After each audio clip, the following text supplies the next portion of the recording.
So today I thought I would talk about something slightly different.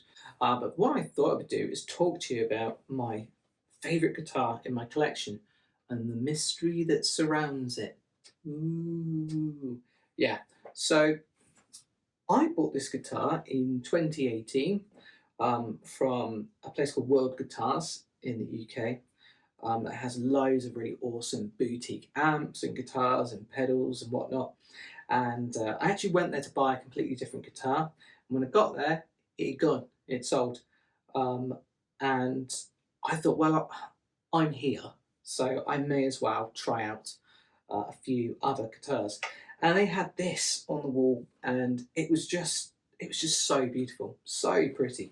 Um, and then I tried it out, and I got to play on it through this incredible matchless amplifier with this range of boutique pedals, which were all just an absolute chef's kiss. No matter what you did, you just sounded awesome, tone for days, and I fell in love with it.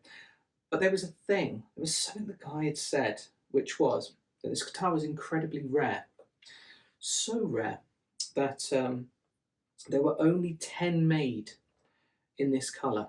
And they were part of a range of guitars that was made at the time, very, very super limited edition um, by Gibson Custom. There were 5 colours that were all based on the original first 5 Firebird colours that Gibson had. I'll try and reel them off the top of my head. I'm probably going to get them wrong.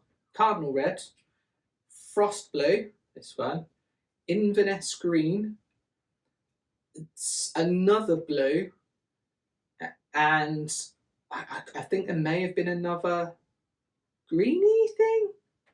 I don't know. Anyway, I'll post the link in the video and you'll see the 5 colours. There were 5 colours and there were 10 made of each, so I'm told. And so yeah, super, super rare. I've only ever seen one other out in the wild, and that actually belonged to an artist. There's a little picture now. I'm going to put a little picture. Is it there? Yeah? Yeah, of that blokey, Jason White from Green Day. But he's had some modifications. I believe he's swapped these for black, for like a black scratch guard. I can't remember what he'd done with the custom P90s, if those, he'd also made them black. But it is most definitely this guitar because what makes it quite rare is it's colour matched. It's got a colour matched neck and headstock, which kind of sets it apart. And yeah, it's an absolute stonker. It's got quite a thick, chunky neck.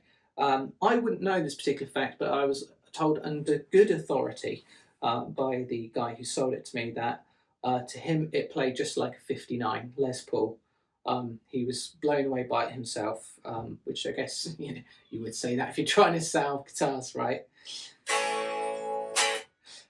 Anyway, I played it, I bought it home. And yeah, I just tried to look into that a little bit more about the guitar. And I emailed Gibson, and I waited, and I waited, and I waited. And eventually Gibson did reply to tell me that they wouldn't tell me. So I'm not sure why they wouldn't tell me how many of these were made, but they were just like, it's confidential information, it's a need to know basis, and you clearly, Sonny Jim, don't need to know. Well, it wasn't worded quite like that, but it was pretty much, we're not going to tell you. So I had to do a bit of hunting, a bit of digging, just to see the sort of validity of it, the validity. The only thing really you can go off of when we're looking at numbers and how many there may be is the serial number of the guitar. Your serial number is unique, well it should be, unless it's a fake, and they should go up by 1. So I had to Google and look for this particular model. Now, it's a bit of a mouthful, you see, because when you actually start typing this in, you don't get a lot of results, and obviously because it's quite rare. So I was typing in Gibson Les Paul Special Custom Shop Frost Blue, 2017, I believe this came out. I bought it in 2018, but 2017. And there's the news article about these guitars, and that there's the made after the 5 Firebird colours, which is all really, really cool.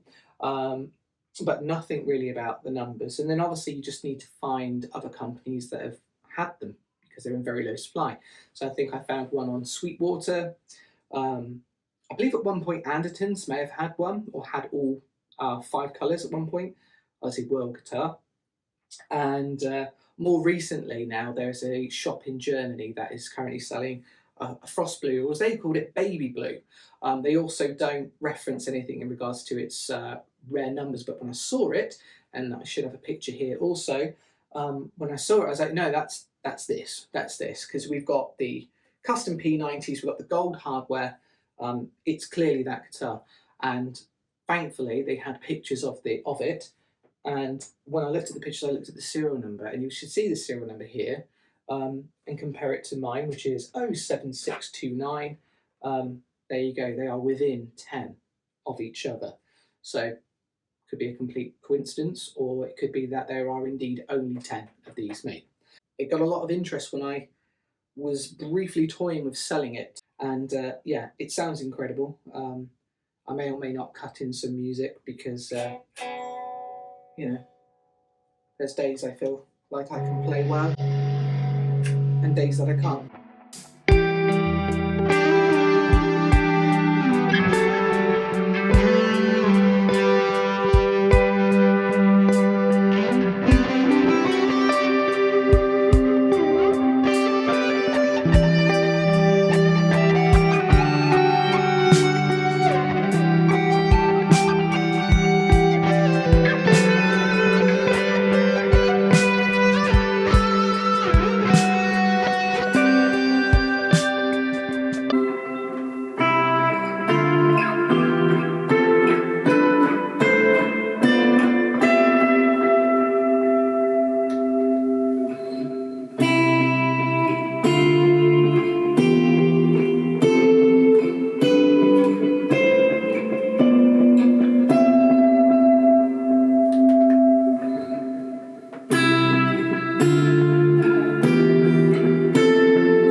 I still might sell it because there are, pardon me, there are a couple of guitars that I would love to own. I've thought about getting a high-end PRS. I really do love the look of those 594 PRS McCarthy, especially the hollow body too. I love them so much. I saw one the other day, someone else playing one, and I was like, wow, fell in love. But you know, you don't get much change out of £6,000 for those bad boys, so I'll have to do a bit of saving and selling. But I imagine this is probably going to fetch a relatively okay price, hopefully, due to its scarcity. And it's a beautiful guitar, so I'm hoping it's relatively desirable. If not, I'll just keep it. What's the harm? Just in a bit of a moral quandary with the Washburn, because originally I was going to strip the paintwork off. It does look like the woodwork under the guitar is literally plywood, and stripping it off would require a certain amount of prep work to fill it and then paint it. I don't have the facilities here to really paint a guitar without ruining my home, which I don't want to do. And even though you can get spray cans and spray them, you still need a relatively decent area in which to do it with decent ventilation. And you know, just banging it outside, all it takes is a little bug to come flying along and stick to the nitro, and then you're pretty much buggered and it's going to look dreadful. So I think I might just go ahead with just trying to sort out the chips and the paintwork. There's still a lot I can do with that guitar. I can still sort out the frets, which I've got some tools that have just arrived. Ta-da! So what I have is this for me to sort out my frets on it, because I think I'm probably just going to go for trying to tidy them up and clean them up. I've got some fret rubbers here. I got these from Crimson Guitar. They arrived today. I missed the post yesterday because I was out. And a fret leveling beam as well, also from Crimson Guitar. So I'm going to try and get that neck as good as I possibly can do get it really singing. I bid you adieu. Thank you, and good night, good morning, good afternoon, depending where you are and what time you're watching this. Bye. I've been going slapping.